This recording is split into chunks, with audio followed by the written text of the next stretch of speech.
Birin, işləmək istəmirəm. Səbəb nə? Bəs necə keçinirsiniz? İşsiz vəziyyətdə.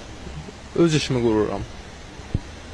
Bilmək olar. Elə eləyirəm ki, mən kimin üçünsə işləmirəm də. Elə bir sistem qurub ki, sistem mənə işləyir. Mən belə fikirləşirəm ki, ümumiyyətlə, nə Azərbaycanda, ümumiyyətlə dünyada insan övladı kimin üçünsə qul deyil ki, getsin, kimin üçünsə işləsin. Yəni, ağa-qul münasibətlərində insana iştirak eləməyi, yəni insan bu üçün yaranmayıb.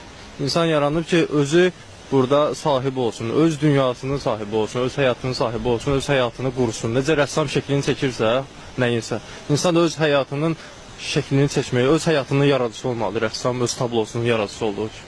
İnsan orada öz qazanc sistemini qurmalıdır, insan orada öz ailəsini qurmalıdır, dostlarını qurmalıdır, gələcək karyerasını, maşınını, evini, nə bilim, hər nəyini, istəyir ruhi tərəfini, istəyir fiziki tərəfini. Gəlib kimin üçünsə işləmək, bir ay ərzində 300 manata sözümü ucuz satmaqdır.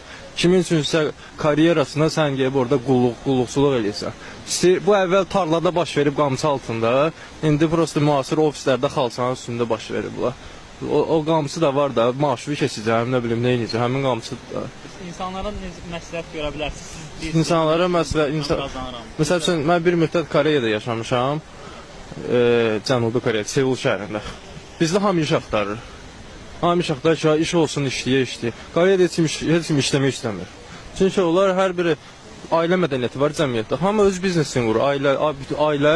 Ailədə birliyi var. Ailə mədəniyyəti hələ özü birliyi nümunəsi göstərir bunda ki, birləşib öz işlərini qururlar. Mən olmadım, mənim işi bacım görür. Bacım olmadı, qardaşım görür.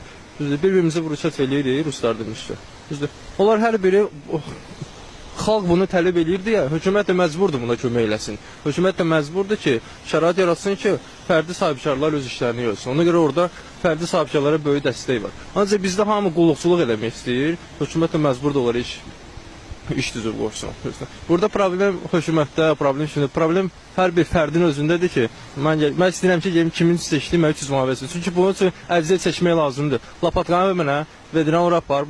Burada yaradıcılıq lazımdır. Burada prosta nə dilə bilirsən. Ancaq öz işini qurmaq üçün kreativ insan olmalısan. O çətindir. Ona görə bizimkilə asana.